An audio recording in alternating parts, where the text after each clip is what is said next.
suis Jamel Medjahed, le directeur de la structure Efficience, où nous sommes aujourd'hui basés à Maubeuge, au sein du Media Lab, le tiers-lieu porté par notre association. Alors l'association, en fait, elle est un tremplin de développement territorial, un tremplin par le numérique de toute initiative positive qui peut apporter des choses auprès du grand public ou auprès de la vie économique du territoire. L'époque qui est la nôtre a besoin de nouveaux lieux qui puissent être des lieux en fait, de créativité et de créativité de nouvelles réponses à des besoins sociétaux.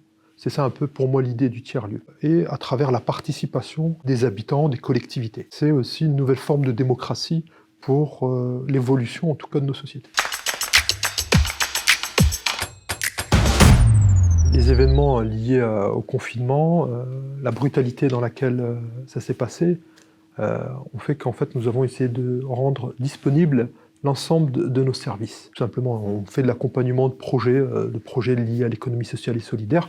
On a tout de suite continué à travers le téléphone, à travers les réunions, à travers le numérique, continuer à aider les porteurs de projets. Nous avons aussi, à travers notre numéro de téléphone, assuré un numéro un peu de SOS numérique. On a tout de suite été confronté à un besoin très fort de la population, c'était tout ce qui a trait à la continuité pédagogique des enfants.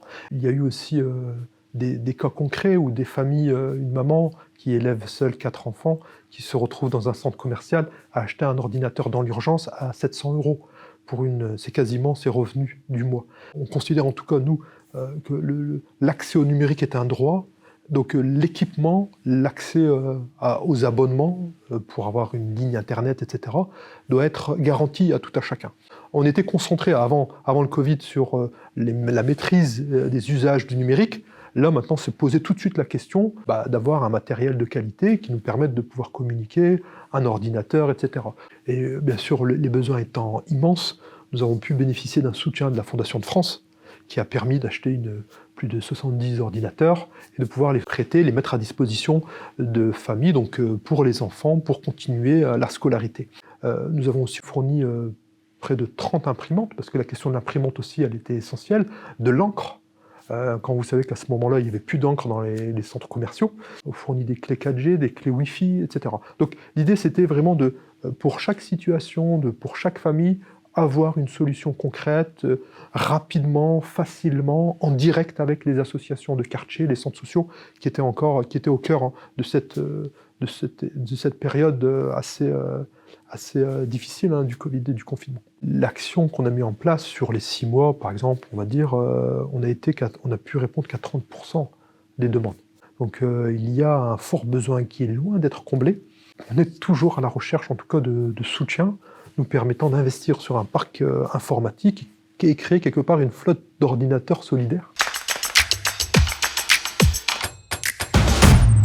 Qu'il y ait une prise en compte de la question de l'urgence numérique, que ce soit par les CCAS ou tous les services sociaux, je pense que c'est devenu une évidence.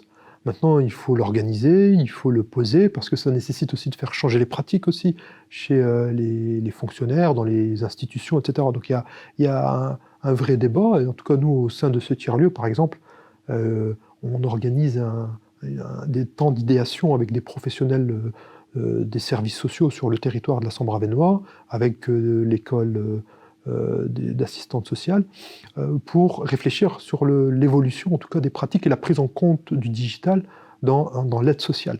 Et voilà, concrètement, ce que apporte notre tiers-lieu sur ces questions. C'est-à-dire qu'on répond certes à une urgence numérique du moment, mais aussi on pose aussi les bases pour pouvoir répondre effectivement constamment à cette problématique nouvelle de notre société.